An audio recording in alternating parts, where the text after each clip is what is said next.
बाद में 12 तारीख को 22 वर्षीय कार्तिक नाम का युवक है जिसकी गुमशुदगी उनके परिवारजनों द्वारा लिखाई गई थी,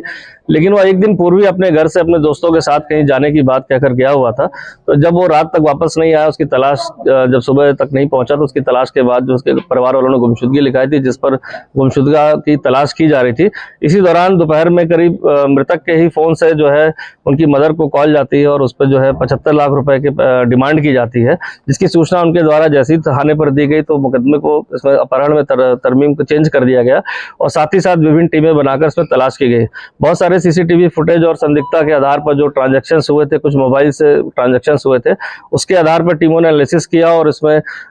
जो 2 संदिग्ध लोग थे इनको पूछताछ के लिए इस पे लाया गया था। पूछताछ के बाद उन्होंने समस्त ने पूछताछ बताया कि उन्होंने उसकी हत्या एक दिन पूर्व ही रात को गला दबा के कर दी थी। जो उनका 3 दिन पहले किराए पर मकान लिया है वहां पर बोरे में छिपा के रखी हुई है। समस्त टीम द्वारा जब अभियुक्तों के साथ घटना पर स्थल का निरीक्षण किया गया तो लाश वहां पर पाई गई। पूरा जो षड्यंत्र था वो उसको मारकर और उसको कहीं ना कहीं परिवार के विश्वास में थे और वो पैसा उनको हासिल करना था, और साथ ही साथ ये था कि बॉडी को डिस्पोज करने वाले थे, लेकिन एक दिन पूर्व किसी कारणों से बॉडी को डिस्पोज नहीं कर पाए। तो नेक्स्ट डे उनकी प्लानिंग थी, लेकिन उससे पहले ही जो हमारी पुलिस टीम ने हर जगह के जो सीसीटीवी एनालिसिस और मोबाइल ट्रांजेक्शंस, जो ट्रांजेक्शंस, बैंक ट्रांजेक्शंस की थी, उसके आधार पर जो है 2 लोगों को पकड़ने के बाद पूछताछ में इस मर्डर का खुलासा हुआ। दोनों अभियुक्त जो है नृपेंद्र और